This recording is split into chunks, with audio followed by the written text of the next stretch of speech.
Welcome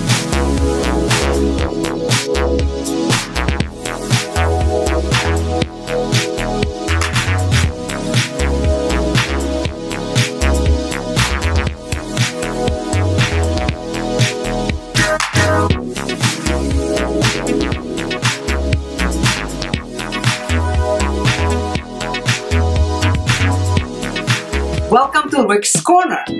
The man, the myth, the legend. Now on with the show. We were walking down the street today and we ended up at Rick's Corner, which is kind of a good place to be because it's the crossroads of the best parts of Los Angeles and it's my corner. How do you like that? You feel right at home here. I'm right at home here. I'm right in my comfortable zone sitting here. Well, I have Doug Brignole back and we've had a couple of shows and we talk about a lot of stuff.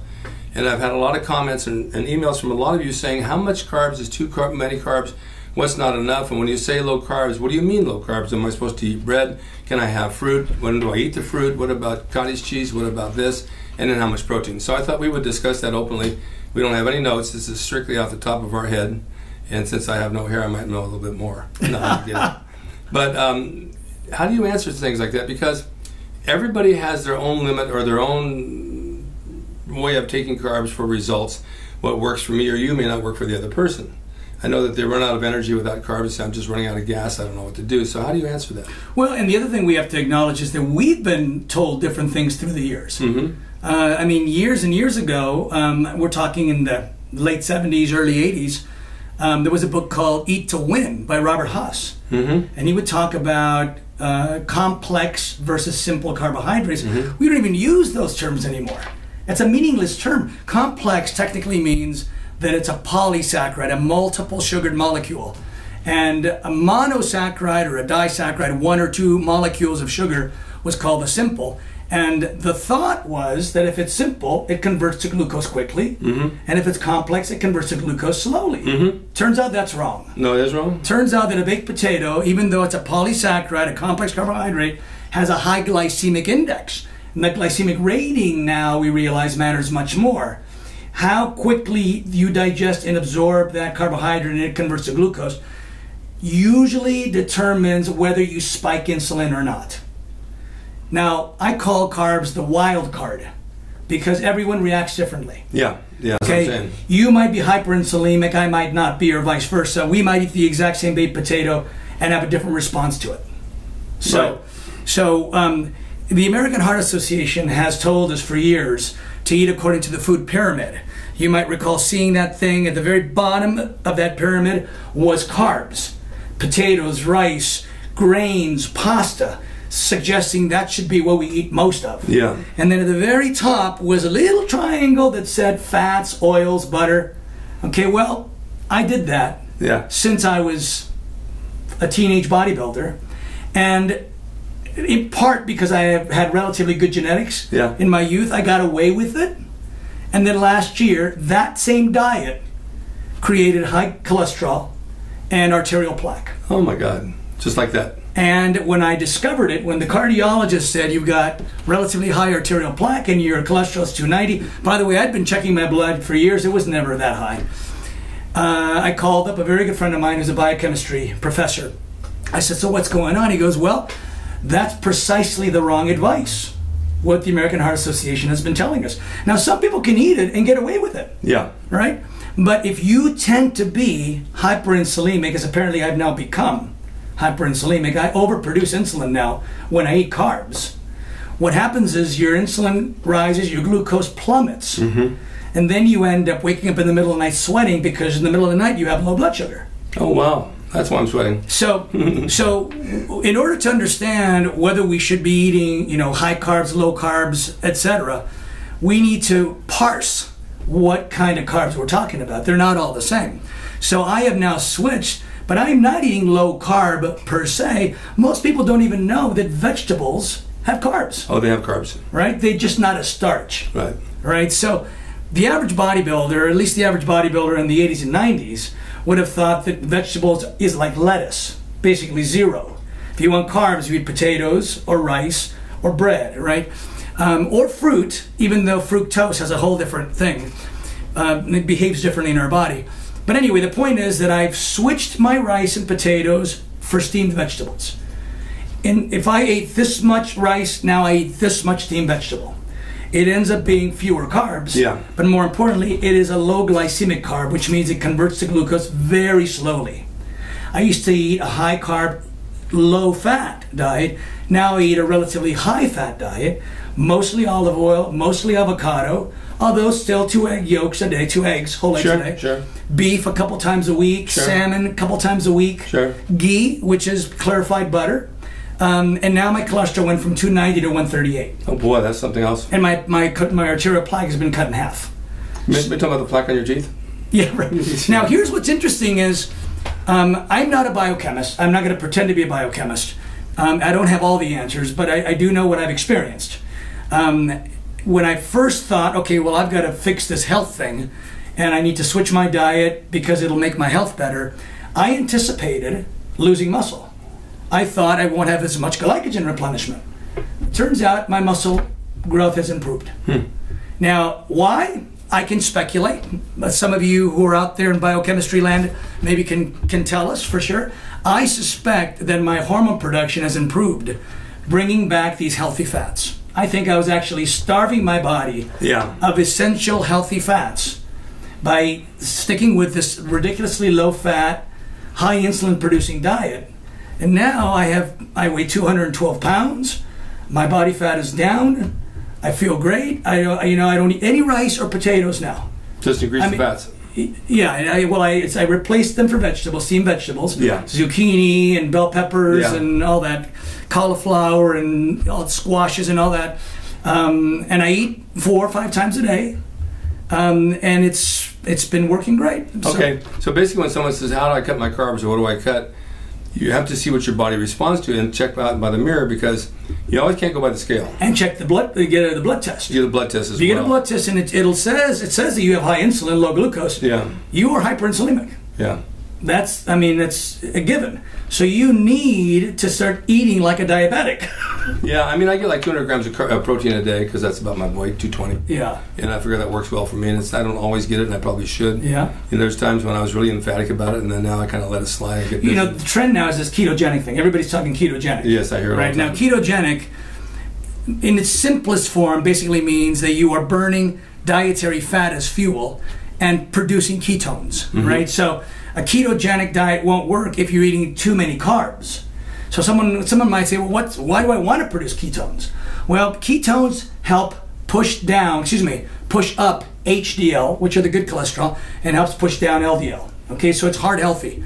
But what I would say is, rather than going for this ketogenic name or this paleo name, what I would say is just eat about 40% of your calories from healthy fats, although you can't tell because it has much smaller volume than the others. I eat 40% of my calories from healthy fats, 30% from protein, and 30% from low glycemic carbs. Okay. I don't call it a name. It's not a paleo. It's not a keto. It is just a healthy diet. It's similar to a zone, but it isn't a zone. Well, basically, it's what works for you is going to. It's healthy eating. It's like training. You don't know what's going to work. Training. You don't know what's going to work in diet until you experience it and try it and see what works. It takes preparation.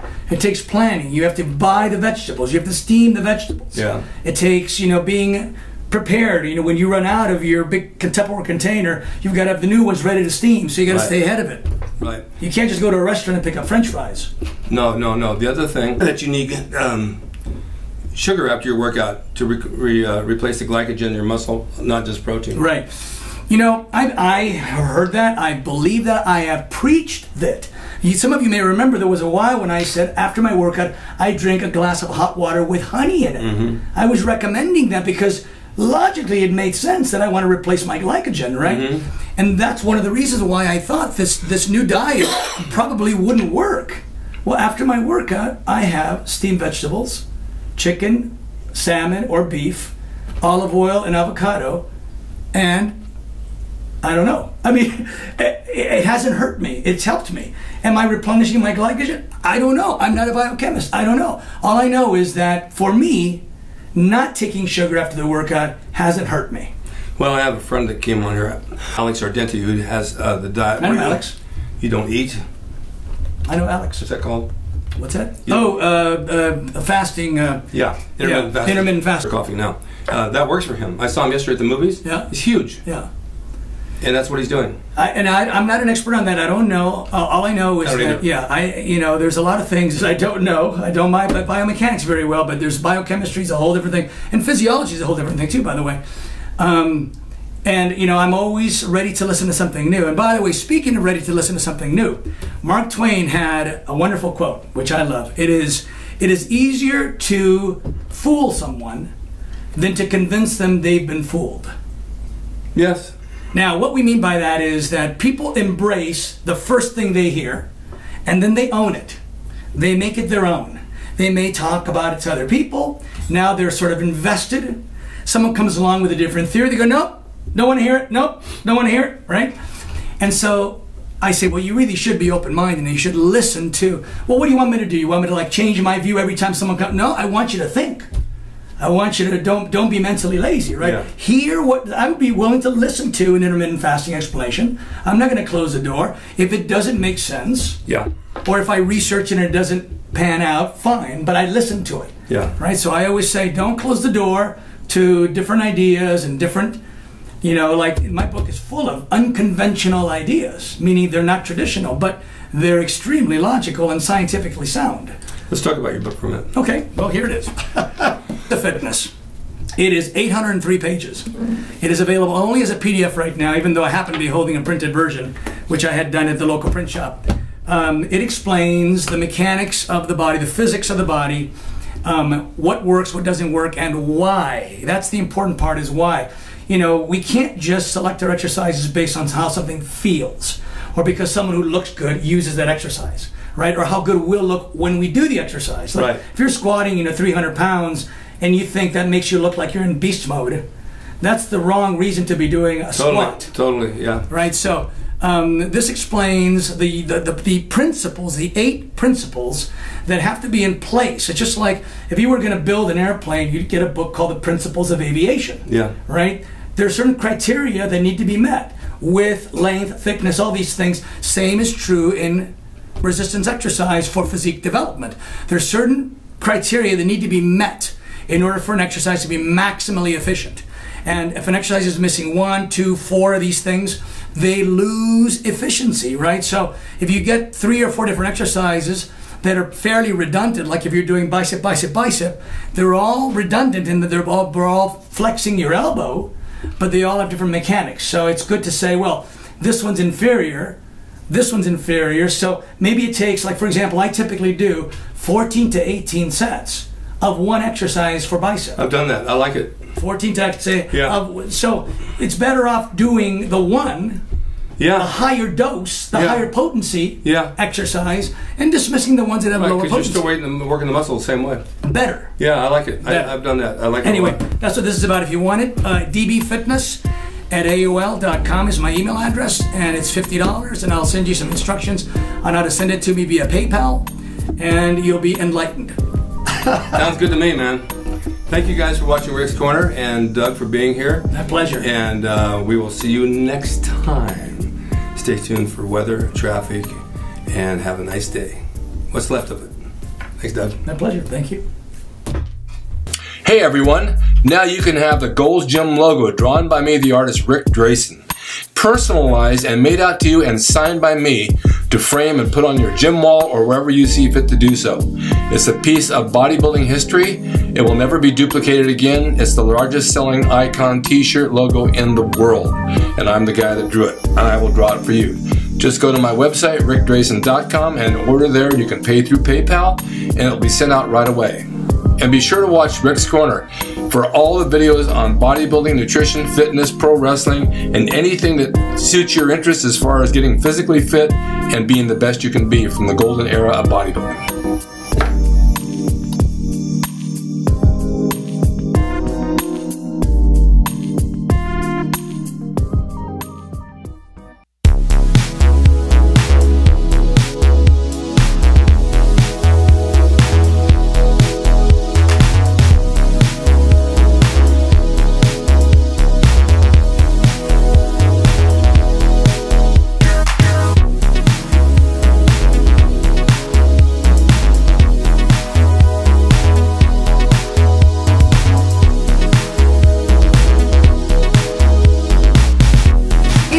drasin.